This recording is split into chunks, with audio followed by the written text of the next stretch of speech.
Hello everyone, this is Gary Marr. This screen capture is for my Python 1 students. What I wanted to talk a little bit about today is object-oriented programming in Python. This happens to be one of the more complicated topics in all the programming languages that I've taught. They're all somewhat similar to Python, but they're all just a little bit different also.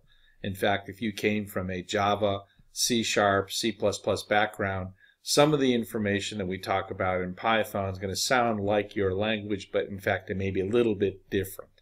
So I wanted to talk about object-oriented programming in general, and then I want to talk about exercise 10/5 that was not assigned as part of the assignment, but is kind of in between what was assigned.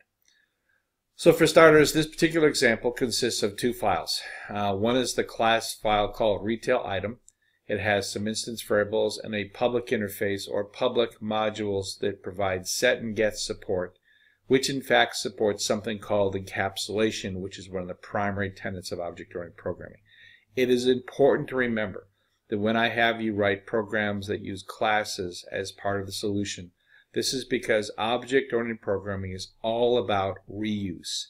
You could have certainly written this program without classes. It would have been just as effective, and if you were the only person to ever use it, it would have been fine. The problem is, because software is such a labor-intensive activity, that there's always a need for more code to be created. One of the ways they can reduce that time limit and also reduce some of the problems in quality is by creating reusable blocks of code called class objects. Class objects are a noun or a thing, and in them contains properties or data attributes and also methods. The methods kind of take on two personalities. The set and get methods are what provides a public interface into the class, and that public interface by the sets and the gets, although these examples don't go to that extreme, the sets especially validate bad data from creeping into the class. I often tell my students in my object-oriented programming class that I want to make sure that you guys don't ruin my programs by trying to send me bad data. So the set methods typically just don't accept data, they also validate it. The get methods provide that read support. Sometimes there's read-only properties where you can only get information from the class. The class takes full control over creating that variable. This might be for something like total balance for a bank or something. Maybe the only way that property could be put in the system is because it's calculated. You would never let a user enter it in. And again, a lot of this topics is that I'm talking about now, you will run into other programming classes. This class only has one chapter on class objects, so we really can't go into great detail. And I really hope I don't make it worse by confusing even more. If I go down farther into this class file, it has really no public instance methods. A public instance method might be, well, you've got something here called price. Maybe the instance method might be sales price, which is going to be price times tax less a discount. That would be a function that, because it's enclosed in a class, becomes a method and would return a value back to the call point. Classes consist of instance variables and methods. The instance methods can be these public encapsulation methods, or they can be instance methods that are just blocks of code that perform sort of subset function, like we talked about with functions. Now, Python does some squirrely things here too. The double asterisk in the front of this is called mangling, and basically what we're doing is we're trying to flag these variables as being private, although Python I don't believe technically has any such type classification. This maps it very close to some of the other object-oriented programming languages like C++, C#, and Java, but technically does not have a private class. It also supports what other languages might support as a constructor with the underscore, init, underscore.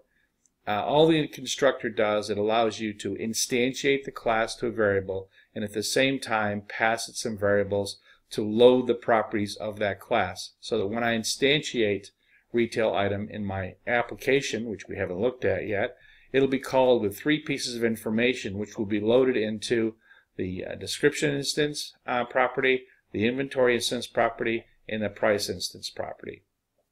Below this are the get properties. Those would not be done with constructors.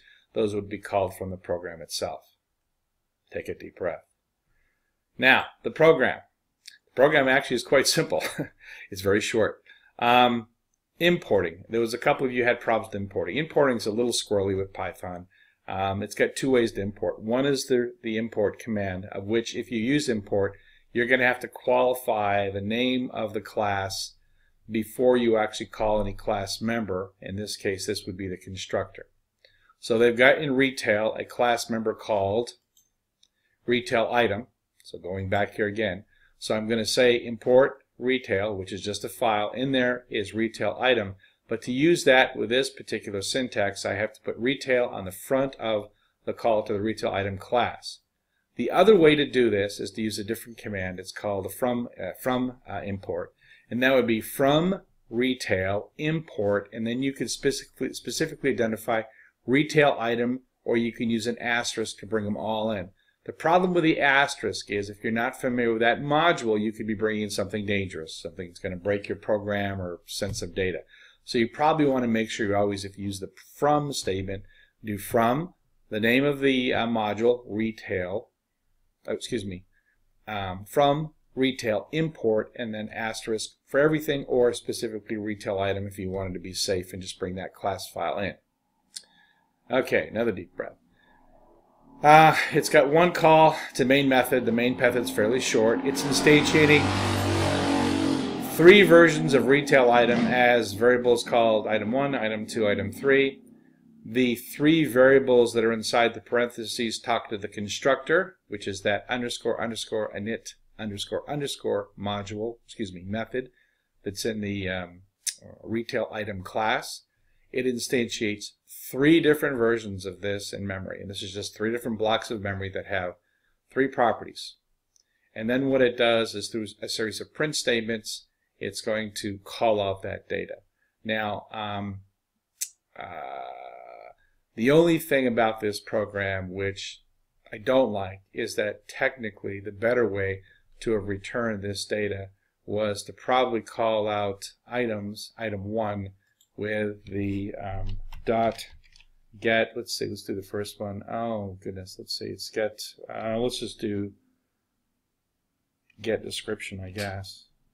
Yes, get underscore. It's right there in front of us. I'm using the IDE PY scripter, which I've told you guys about.